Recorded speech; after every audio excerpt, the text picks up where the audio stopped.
Good afternoon, everyone. Today, the last day of our week of diplomacy, and we are going to discuss about the BRICS expansion of the organization. This year, the association will include 6 new members. On the one hand, it's a great opportunity to increase the economic level of the organization.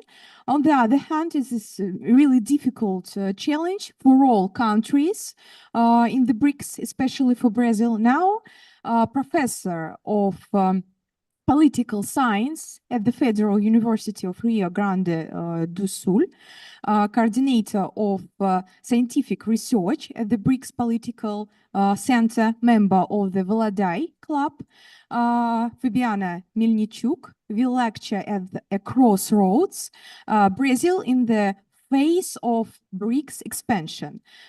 Professor Fabiano Mельничук, are you here us and see? Yes, I can hear you and I can see you. And thank you very much for your kind words in your introduction. Okay, so Dobry dzień. Very good afternoon for you there in Samara, Russia. I'm speaking from southern Brazil. It's a 6-hour time difference in terms. So we're in the morning. You're going to see this shining sun behind me, and I'd like to address the issue of the Brazil in the face of BRICS expansion. And this presentation is based on a contribution to the Valdai Club discussion that's going to be published soon, I guess, in their website. So I'm going to present based on the text that I had recently written. If you have any doubts or if you have any technical issues or if you have any problems with my English, the way I pronounce words, Brazilians, we have this nasal sound, which is very different from Russians and from Americans. So if you find it difficult, please just let me know, ask me to change the accent or to speak in a different way, okay?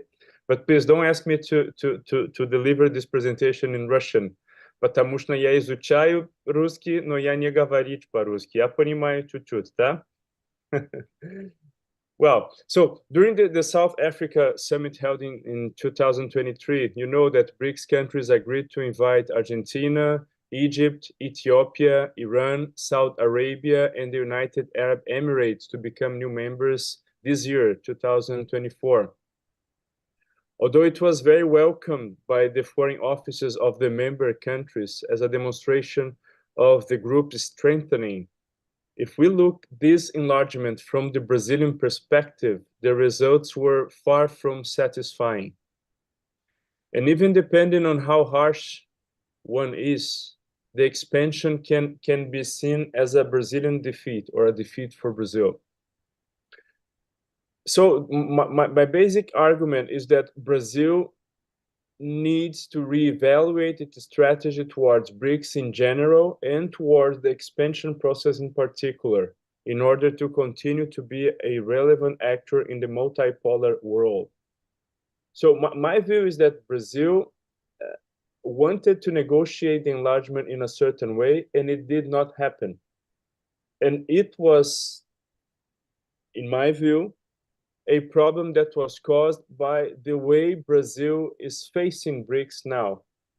And then I'm going to explain a bit about how Brazil thought about the expansion in the beginning of the group and how Brazil thinks about the expansion now. And I'm going to be a very critical voice against the way Brazil is handling that process, because as a scholar that do research on BRICS for more than 10 years, I do believe that BRICS is the best alternative that Brazil have to contribute for the change in global order. So in 2010, Brazil supported South Africa's entry in BRICS. But analysts tend to consider that decision as motivated by interests of domestic politics due to an attempt of President Lula da Silva to please the Brazilian Black movement.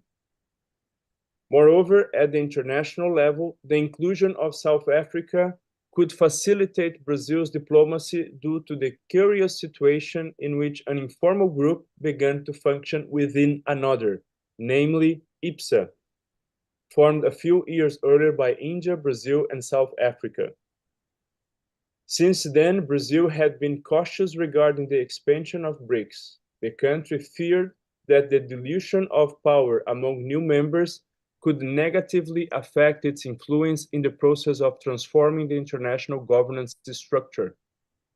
As it is well known, Brazil seeks a permanent seat at the Security Council as one of its strategic foreign policy goals, and does not want to have other competitors inside BRICS.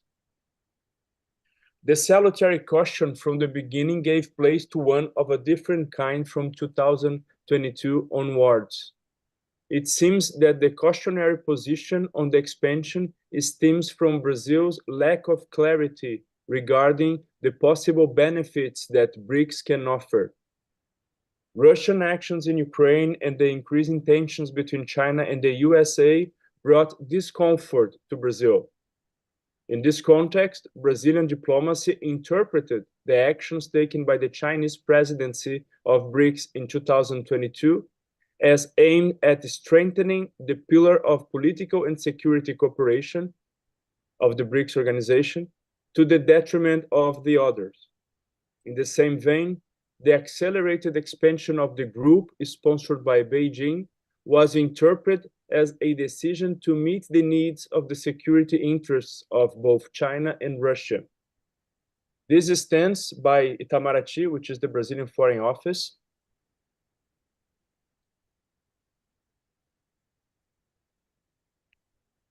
seems to be out of line with Lula's presidential diplomacy, as he offered himself as a mediator in the conflict between Russia and the West, and quite explicitly supported the inclusion of new members in the BRICS. This misalignment between Itamaraty and the presidency crippled Brazil's capacity to assess the BRICS' importance and resulted in some inconsistencies that I'm going to present to you now. So you know that Lula da Silva is Brazil's president, don't you? You can say, like, you can just show me that you okay, so you're following my presentation. You're not sleeping yet. Okay, good. Very good. Good to know that we are together. So these are the inconsistencies. Lula da Silva has this political opinion that BRICS is important and that enlargement is important. But the Brazilian diplomacy is having second thoughts because of the transformations in the international order that we experienced from 2022 on. So what are the inconsistencies that I could check during this process of negotiating the BRICS enlargement from the Brazilian perspective? First, Brazil's long-dated support for the informal and flexible format of the group was put aside by the Brazilian insistence that the establishment of explicit criteria for the accession of new members should be achieved. In what could be seen as a Brazilian victory, if we look superficially, these criteria were defined in the guiding principles, standards, criteria, and procedures for expansion adopted in South Africa. So there's a document that the leaders of BRICS countries accepted last year, creating the rules for new members to become part of BRICS. Brazil supported 3 criteria for the entry of new members: the new members' commitment to the BRICS reform agenda, the participation in the G20, and the participation in the new development bank, which is the Bank of BRICS. An analysis of the document with the criteria clearly indicates that only the first proposal made by Brazil was covered, albeit in a very general way. There are no references to the G20 or to the new development bank in the document. Brazilian diplomacy would argue that despite not being incorporated in the guiding principles, the Brazilian proposal was accepted, at least partially, in practice. Of the 6 members invited, 2 belonged to the G20, Argentina and Saudi Arabia, and 2 to the new development bank, United Arab Emirates and Egypt. However, considering Argentina's refusal to join BRICS and the entry of Egypt and Ethiopia, which do not belong to any of these organizations, this positive assessment is attenuated. Brazil's insufficient outcome is even clearer when one considers that the definition of the formal criteria of entrance did not impose any limits to the number of future members after this first round of expansion. And Brazil wanted to limit that. That's why he proposed membership in other groupings, besides being a member of the BRICS. So this is what I consider a Brazilian defeat, or Brazil's defeat, during the negotiating process. But I think that this defeat is not surprising and reflects a certain disengagement on the part of Brazil with the BRICS.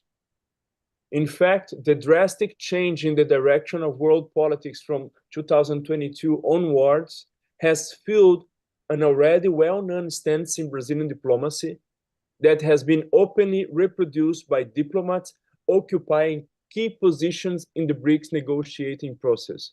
I won't quote the names, I won't say who are these diplomats, but they are publicly portraying or purveying this view that BRICS might be not very good for Brazil nowadays. And they are in negotiating roles during the BRICS expansion. So according to these diplomats, IPSA, India, Brazil, and South Africa would better serve Brazil's interests, as it is a coalition where there would be no, and then I'm quoting a diplomat that I listened mentioning that expression, taboo issues, such as democracy, human rights, and gender. The fact that this idea disregards the way in which India has redefined its contemporary identity does not go unnoticed. So India is passing through a very important reformulation of its identity, and we cannot say that India is as aligned with these Western values as it used to be in the past. But Brazilian diplomacy seems to disregard that while mentioning this idea of taboo issues. The negative impact of such reading on the expanded BRICS is also not ignored, as the incorporation of Arab Muslim countries in the BRICS requires current members to take a more sensitive and generous look at intra-bloc differences.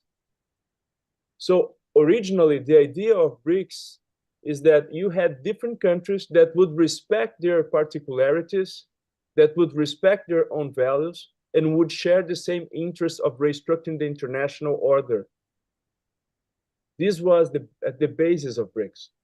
Now that BRICS is incorporating countries that are very different in terms of values, in terms of religious systems, in terms of political systems, like Saudi Arabia, United Arab Emirates, Egypt. This idea at the beginning should be advanced at its most. I mean, it should be considered. So BRICS countries need to be very sensitive to these issues and need to practice respect towards the difference between them. And if Brazil starts proclaiming the idea that IPSA is good because the countries are similar, and BRICS is not very good because they have differences and some issues are not treated, I don't think that this is the right way to go.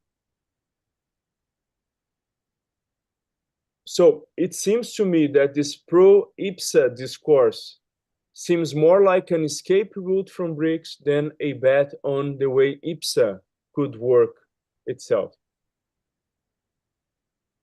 So if Brazil is having second thoughts about BRICS grouping, this is creating problems. So Brazil proposed one kind of expansion, and its proposal was not considered. But there are other problems that are, I guess, more profound and very, very, very serious that Brazil is also creating to itself. Let me give you one example.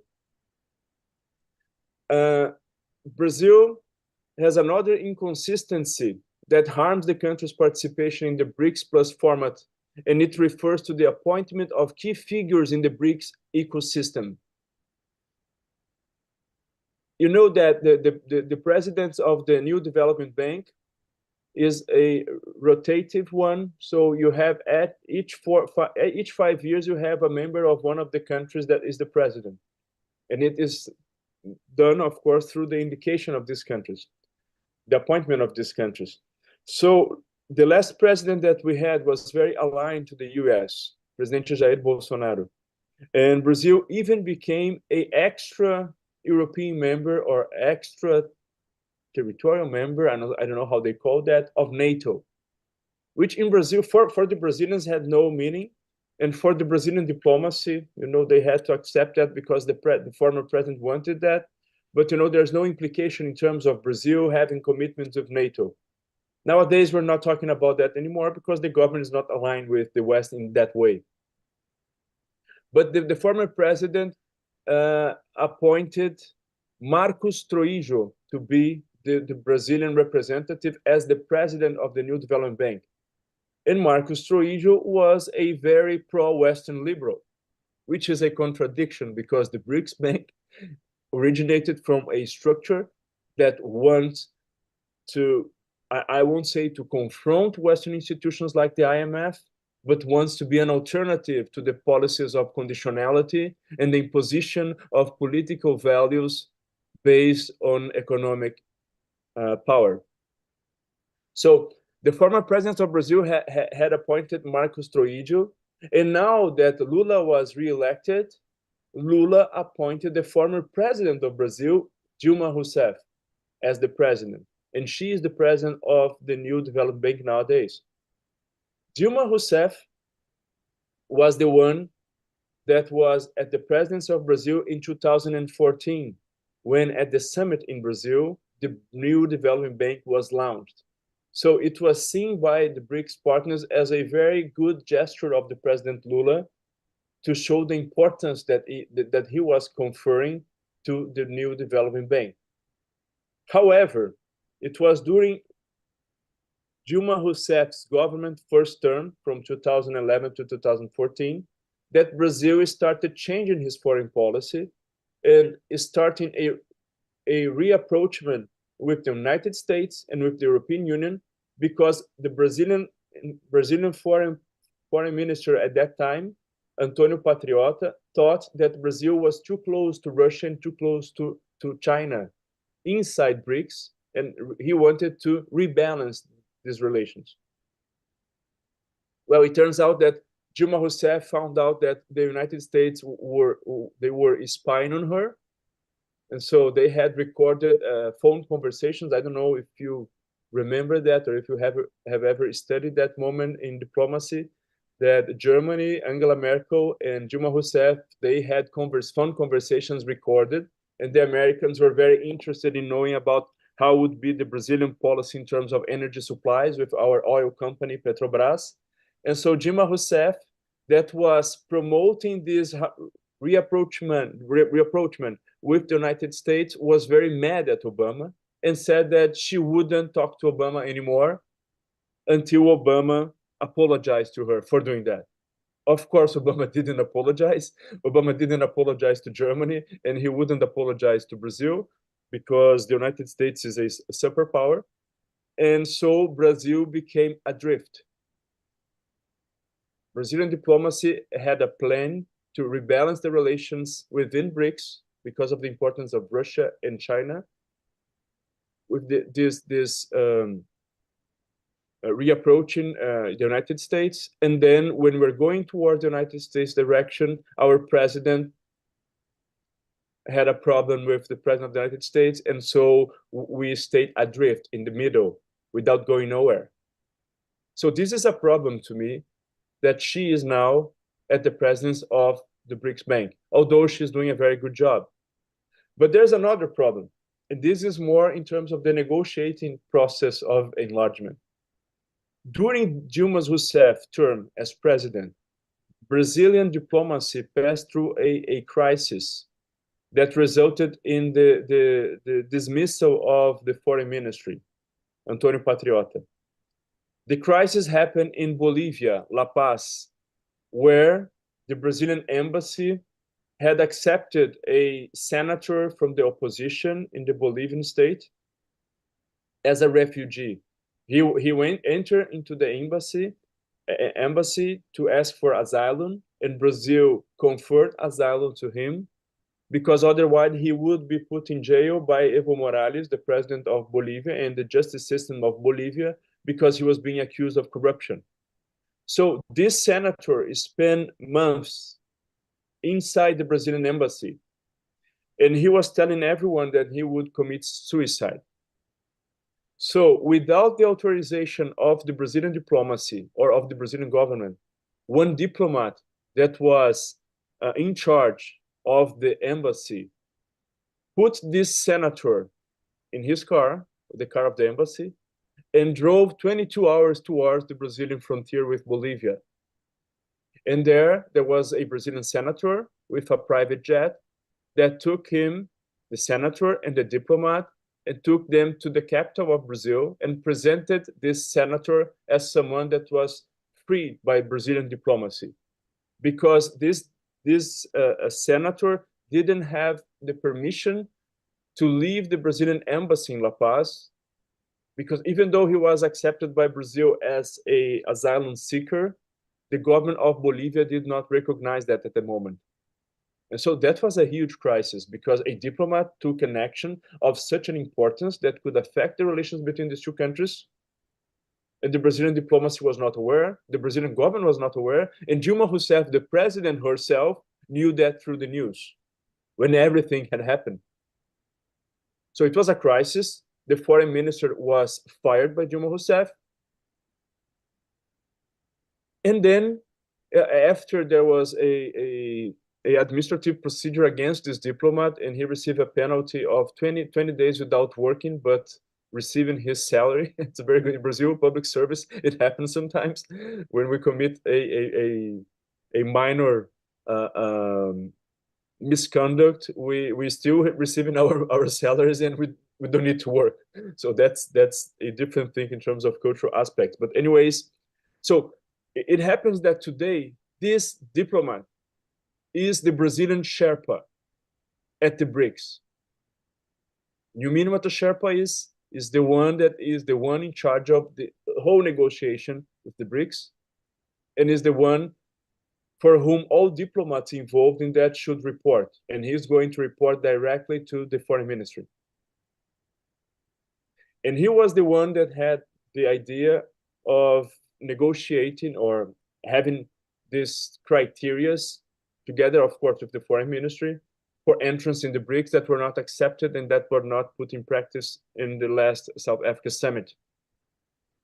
And to make things worse, 2023, when Dilma Rousseff, as the president of New Development Bank, was attending the BRICS summit, they were at the hotel, and so they went to the lift, the elevator, the lift of the hotel, and Dilma Rousseff found this diplomat. And she recognized him because she was the one responsible for a crisis in her government and a bilateral crisis with Bolivia, which is an important commercial partner of Brazil. So Dilma Rousseff reported that to the current president of Brazil, Lula da Silva. They're very good friends. And she said, you know, I don't want this diplomat to be the Sherpa negotiating BRICS while I am the president of the BRICS Development Bank. So she asked Lula to fire the diplomat.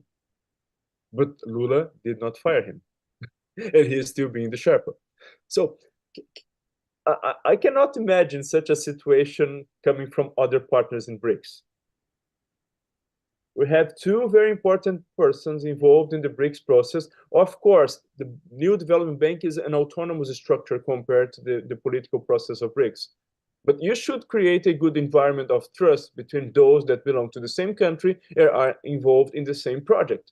So it does not make sense to me, unless Brazil is not really paying attention to what's happening at the BRICS, or even if there are some people involved in the process that are not considering that as a viable alternative nowadays. So these inconsistencies suggest that Brazil, despite the competence of its diplomacy, is confused in relation to BRICS.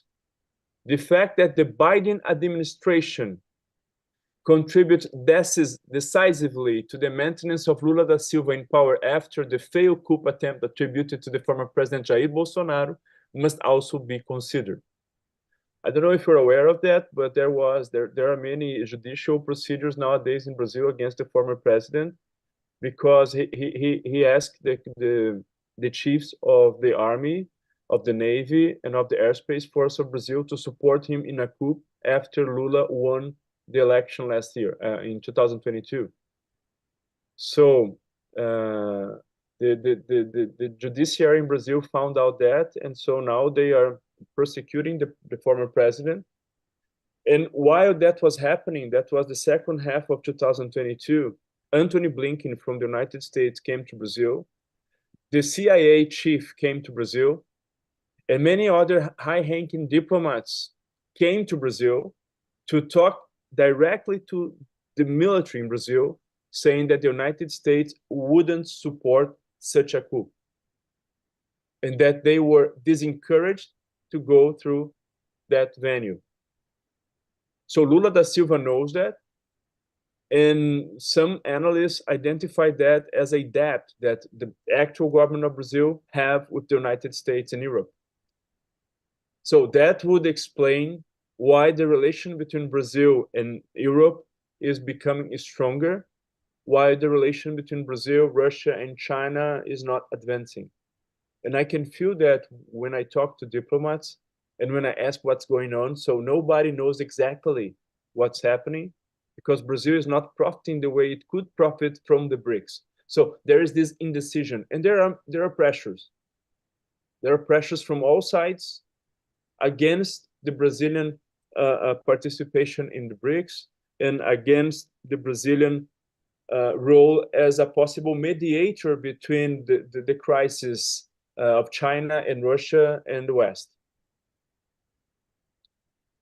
So Lula wants BRICS to be strengthened, but he is in debt to the US and some European countries for guaranteeing him in office and does not intend to jeopardize the relations with them, not at least until the justice concludes the judgment of the former president. Meanwhile, the option for disengagement from BRICS is gaining adherence among Brazilian diplomats, as I mentioned before, and is being actively promoted by sectors of Brazilian organized civil society, especially those NGOs and think tanks that receive financial support from European and American institutions, as European and American governments do as business as usual. So the engagement of these sectors in the G20 events during Brazil's presidency, which is in this year, and there are many debates of civil society concerning to the problems that the G20 is facing, and the lack of interest in the BRICS process during Russia's presidency, which is in 2024, and there are more than hundreds of events that Russia is organizing in the BRICS presidency, but the Brazilians are not participating that much on that. And this is, to me, a sign of alertness. And that is the sign that Brazilian diplomacy should change the way it is looking at the BRICS. That's why I mentioned that Brazil is at the crossroads. So there are two paths to go. Brazil should decide which one he's going to take. And I do believe that it's better taking the BRICS path. It's better straightening the relations with Russia, with China, and with all the new partners of BRICS to promote the restructuring of the international order that would attend Brazilian interests, and to promote the respect towards different cultures, different values, different political systems, and to abandon this idea that every whole planet should behave the way the West does, which is behind the process of European enlargement, which is behind the process of NATO enlargement, and everything that you as IR students are well aware of. So, and then that's my proposal. So in this complicated scenario, the best strategy is to appeal to the direct involvement, and this is something that I think it's feasible. Celso Amorim, which is the former Brazilian the former foreign minister of Brazil, and now he is the special advisor of international relations to President Lula. And he was one of the founding fathers of BRICS in 2005, 2006, 2007, before BRICS got this format with annual summits in Ekaterinburg in 2009.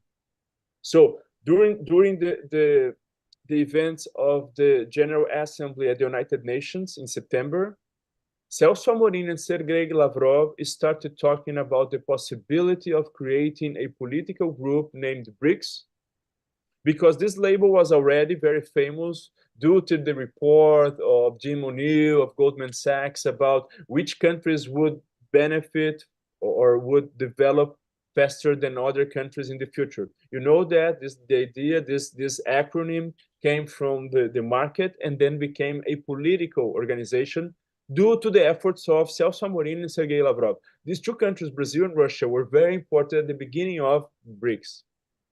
China was very reluctant by that time. Nowadays, China is very engaged in the process. South Africa and India were like, okay, India was okay at the beginning. South Africa came later in 2010.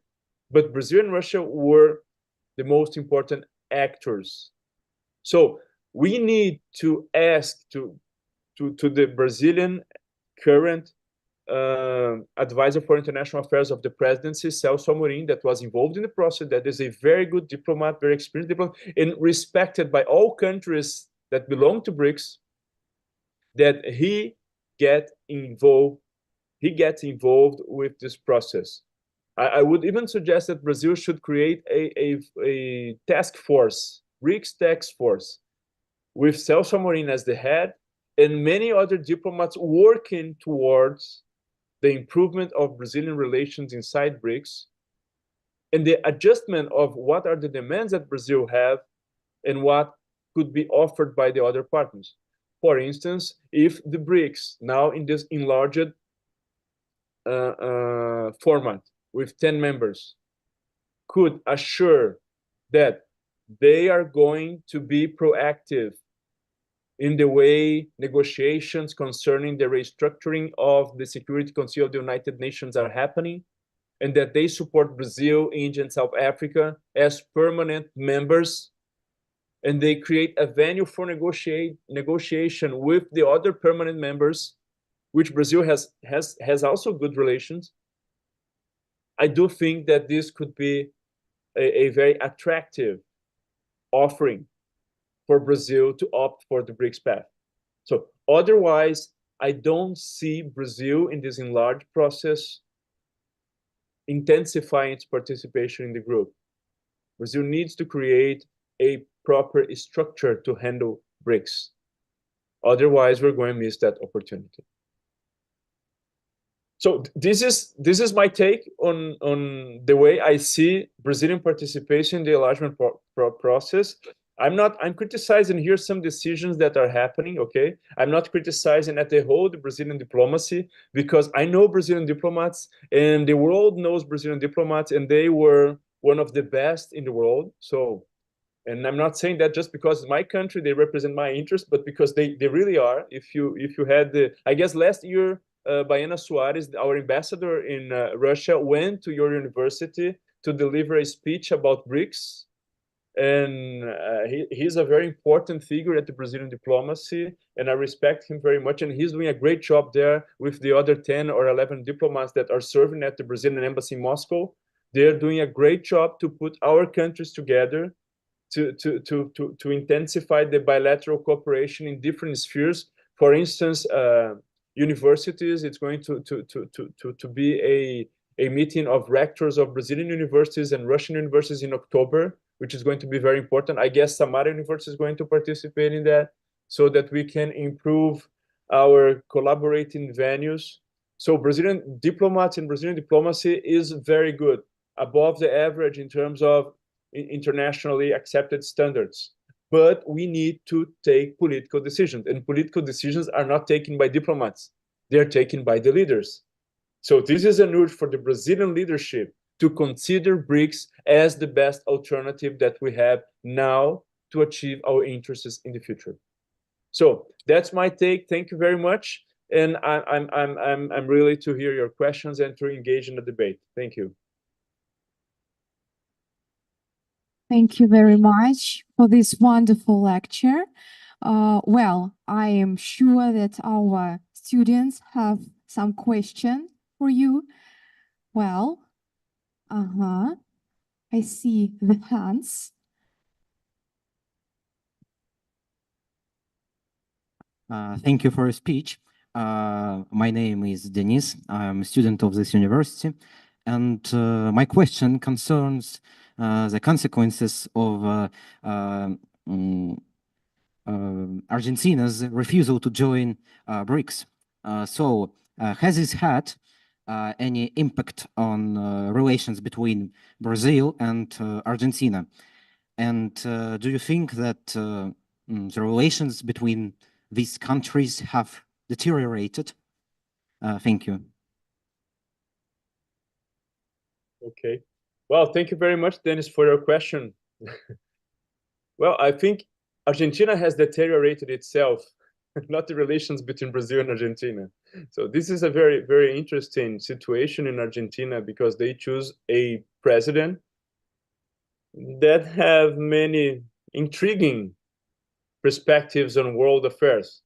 I don't know if you're aware of that, but last week when Iran responded to the attack of Israel to its embassy in Damascus, so we saw all those drones this week. We saw all these drones being intercepted, and there are rumors about negotiations that happened before that happening there. So Milei, the president of Argentina, called all his cabinet to have a meeting on the Third World War. So he had that. And Argentinian specialists and IR scholars were like, oh my goodness, this guy doesn't know anything about what's happening. So they thought that the Third World War would have started 2 days ago. So if they're looking at the world with such a perspective, everything that they're going to do is not easy to understand. So for Brazilian diplomacy and for Brazilian interests, it was, I would say, very good that Argentina didn't get in BRICS, because we're still being the only representative of the region in this forum. That's power politics. And Brazil was very eager to put Argentina inside BRICS, because Brazil wanted to do that to somehow help the former government of Argentina that was facing difficulties in terms of the negotiation of the debt with the IMF. IMF didn't want to lend money to Argentina. And then Argentina asked for the help of Brazil, and Brazil wanted to advance that at the BRICS structure, so that the money that China offered to help Argentina would be channeled through BRICS to Argentina. And so Brazil was trying to help Argentina to get Argentina in BRICS. But the population in Argentina, for many different reasons, and I guess that the polarization of society, the fake news strategies that are happening in social medias, everything contribute to Milei to be elected president. And he is a president that has Brazil as the main trade partner, which is Brazil is very important to the Argentinian economy. And during the elections, he was calling the Brazilian president a thief. So, of course, the Brazilian president didn't go to the ceremony when he took office, because he was not respecting the Brazilian presidency and the Brazilian president Lula da Silva. And now, to make things even more complicated, he received Zelensky in Buenos Aires during the ceremony, because he is completely aligned with NATO, completely aligned with Europe. And now he's a Catholic that criticized the Pope, and he's trying to convert to Judaism, because there's this proximity here in South America between Pentecostal evangelicals and Israel and Jews, for political reasons. And at the top of that, he is the one that when he delivers speeches in front of the audience, of the auditorium, there are always 4 or 5 chairs that are empty. And you know why? Because he believes that that's so weird. So he believes that the dogs that he had that had already passed away could be there in spirit to help him with the audience. I don't think this is a question for diplomacy. This is a question for a psychiatrist.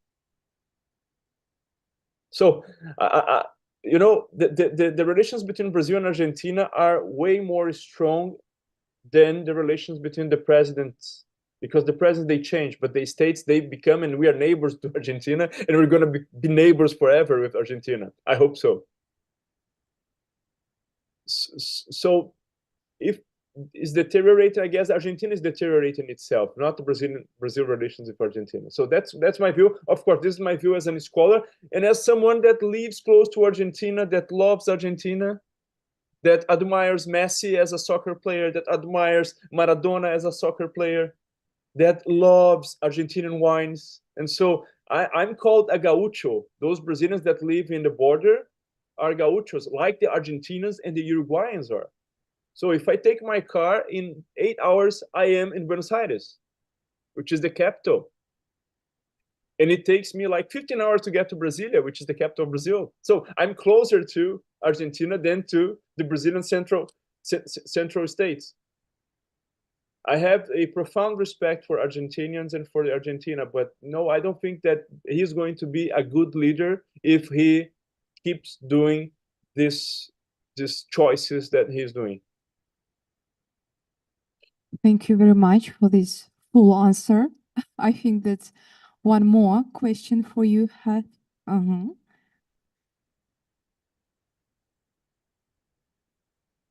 Well, good morning, respected Fabiano Mельничук. My name is Yaroslav. I am a student in this university too. We have of diplomatic union like BRICS, yeah, but sometimes we see news or comment people in internet what diplomatic relations in these unions have a regress like NATO. But what you can see relations diplomatic in BRICS. Brazil and Russia have a good partner, but what we can all BRICS relation diplomatic. And two questions. We have one question of Argentina. What Argentina close invade in BRICS? But what you think? What Argentina wanna join in NATO? Well, relations between BRICS, amongst the BRICS countries, yeah. Brazil and Russia, they have achieved $10 billion in terms of trade. This is one example that after the sanctions, the amount of trade, of dollars in trade increased. That's interesting. And despite all the difficulties that Brazil had to buy fuel from Russia, fertilizers from Russia, Brazilian diplomacy there in Moscow managed to find ways to make products from Russia get in Brazil. Okay, but we have a problem with Russia now in terms of trade, talking in terms of bilateral relations, because Russia used to buy Brazilian meat, beef, Brazilian chicken, and Brazilian pork. And since 2014, Russia is passing through a very interesting transformation that it's producing these goods instead of buying from Brazil. Because Russia playing its self-sufficiency in terms of food security, because Russia knew what would happen in the future. And I'm talking to you that this movement is started in 2014. And we know what happened in 2014 after the Maidan and after the crisis in Crimea and Ukraine, the ousting of Yanukovych, and so on and so forth. So this is a problem. And now Russia buys products from Brazil, and Russia aggregate value in these products and sell them to China. In terms of beef, for instance, Russia is doing that, which is not good for Brazil, of course, because you don't have industrialized products have more aggregate value than those in natura. So this is one thing that's happening, and I guess the commercial relation, the trade relations between Brazil and Russia should be worked in that direction to create more interdependency. But there are many other areas that are very interesting to Brazil that involve high technology, that involve expert cooperation in physics, in engineering, in electronics, and spatial technology, military technology, that unfortunately Brazil is suffering pressure from the Western partners not to engage with Russia. So that would be very good to Brazil. Brazil has no Nobel Prize, and there's one institute in Russia that has 7 in one institute in Moscow. So just think about how we could profit with this exchange of knowledge, expertise, and technological related issues. So this is one thing. Talking about the other countries, but there are at the BRICS format, we have the meetings of ministers of specific sectors. So if you go to the Russian presidency website of BRICS 2024, just Google it and you're gonna find it, or Yandex it, sorry, Yandex it, and you're gonna find it, that we have meetings with health ministers, with sports ministers, with culture ministers, with financial ministers, with agricultural ministers, with defense ministers, foreign ministers. And so there is an ongoing process of increasing the bilateral cooperation intra-BRICS bloc, which has resulted in very interesting cooperation agreements. For instance, in terms of vaccines against COVID, all the BRICS countries created a dialogue and created a mechanism to share technology to produce them, which is very good for the countries. So, and it happened. So it's impossible to explain everything that's happening. And I'm pretty sure that even those leaders of these countries, they have no idea what's happening at this specific level, because, you know, the bureaucracy at the ministries and the foreign offices of these countries are working on that on a weekly basis during the whole year. So go to the website of Russian presidency at BRICS this year and check the agenda. I asked one of my students that work with me in the research project on BRICS to organize an Excel sheet to put that there. It's like hundreds and hundreds of events this year. And we are at the beginning of the year, we're in April. So until the summit that's going to take place in Kazan in October with the leaders of all countries, many things are going to happen. So this is for me, this is a very interesting format of cooperation, and that shows progress, that countries are profiting with that. So, but then if you want to see bilaterally, you need to check. Of course, China is the second best or second largest economy in the world. In power purchase, it is the first already, and of course there's no equilibrium, or it's not balanced, the relations of China with the other partners. But the relations of China with the whole world is not balanced. So it's not a problem of BRICS. It's something very good for China that China developed like this. But if you take specifically Russia and China, I guess you have more than $200 billion of trade. Brazil and China, Brazil and Russia, $10 billion. Brazil and China, I guess it goes, it increases a lot. But there's this imbalance, of course, and you can understand that through the situation of the world that changed a lot since 2022 with the special military operation and the sanctions and all the concealment culture against Russia and Russians and Russian culture and Russian everything. And China is offering support to Russia in that sense. So the second one, about Argentina getting into NATO. You know that during the First World War, I mean, not First World, sorry, the First Gulf War, 1991, Argentina sent a ship of his soldiers to go to fight in Iraq to support NATO. But NATO had not demanded that. They did that because they wanted to offer their services. And I'm not sure if they get there in time to engage in actual conflict.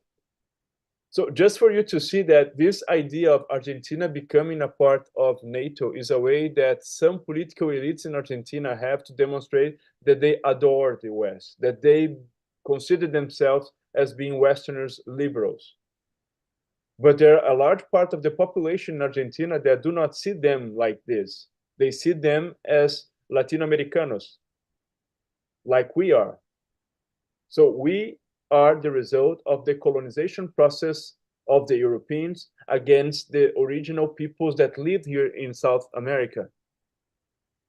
And we are a very culturally diverse society with very, very huge problems in terms of the distribution of income and poverty and violence, because the state that was created in South America was the one to explore the peoples that lived in South America, not to create the atmosphere for a good life. Like, for instance, you have the state in Russia or in other countries in Europe.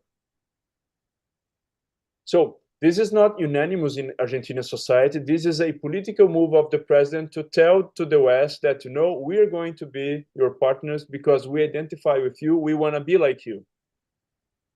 Argentina has 35 million people. Brazil has 210 million people in terms of population. The territory of Brazil is 5 times the size of territory of Argentina. I guess 4 times. Brazil is the 5th in terms of territory.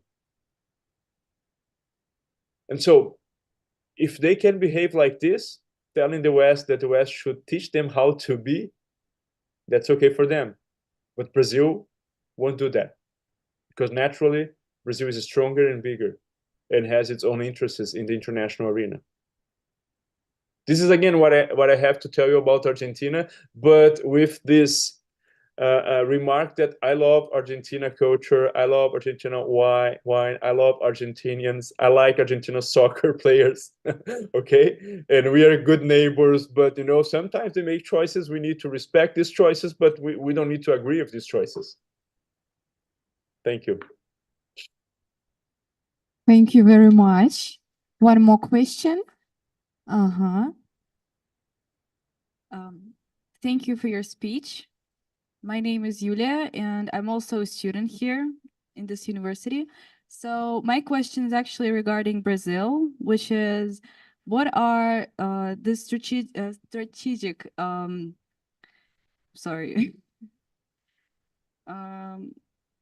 purposes, yes, that Brazil is pursuing by participating in BRICS? Thank you. Okay, thank you, Yulia. Thank you very much for your question. At the beginning, as I mentioned in my presentation, it was the Security Council permanent seat. That was a strategic goal that Brazil had, and that goal was established at the end of the 90s during the presidency of Fernando Henrique Cardoso and during the foreign ministership of Luis Felipe Lampreia, which was the Minister of Foreign Affairs of Brazil. So for that, Brazil even participated in the beginning of the middle of the 90s of a group that was known as the G4. The G4 was composed by Brazil, India, Japan, and Germany. These 4 countries created this dialogue mechanism in the 90s because they wanted to become permanent members of the Security Council. What happened during the 90s? Brazil passed through a very liberal moment in its economy and political values. Brazil had problems with the promise of the liberal institutions that if Brazil started privatizing, if Brazil started liberalizing its economy, Brazil would receive at the international level the support for the export of its goods, for the participation in international forums, and for being an actor with a role in these forums. So In that context, Brazil aligned with India, Germany, and Japan. But at the end of the 90s, Brazil realized that the liberal promise was a false one. In terms of trade negotiations, we were passing through the moment after the creation of the World Trade Organization. We had very harsh discussions. It was 94, 95, very harsh discussions because developing countries, they accepted and they supported the creation of the World Trade Organization because rich countries promised them that the first issue that would be put in the agenda would be the liberation of the markets of developing countries for goods coming from developing. But then during the negotiation process, what happened? Developed countries start saying that they wanted to negotiate property rights, that they want to negotiate services, because their economies have changed in the previous years, I mean decades, and now their GDPs are basically of services and property rights, not trade in goods. Developing countries that are poor, they sell goods and they get revenue from that, and they need that money to have policies of income distribution, of public health, of public education. And so we at the south of the globe wanted to have access to European and American markets, but they did not open the access, and they wanted to impose restrictions on property rights and services, because that's what they're selling in the world now. So that created an impasse during these trade negotiations. I'm giving one example, okay? But there are other examples, IMF, World Bank, the idea that you have the rich countries that can decide who is going to receive the money and how the money is going to be applied. And they even ask conditionality. They even have these conditionality policies that they order you to change the way you structure your economy. So if you have a population in a Southern American country that elected a president that wants to protect the economy, that the state have an important role in regulating the economy, you try to get money from the IMF, they would say, no, state should not intervene. Open your markets for for developed multinationals from developed countries. So we had all these impasses, all these problems happening during the 90s. And at the end of the 90s, then Brazil realized that, this idea of an international liberal order was just a promise, but the rich countries did not respect that and did not accomplish what they promised. So then Brazil started engaging in a dialogue with India and South Africa, which is the IPSA that I mentioned.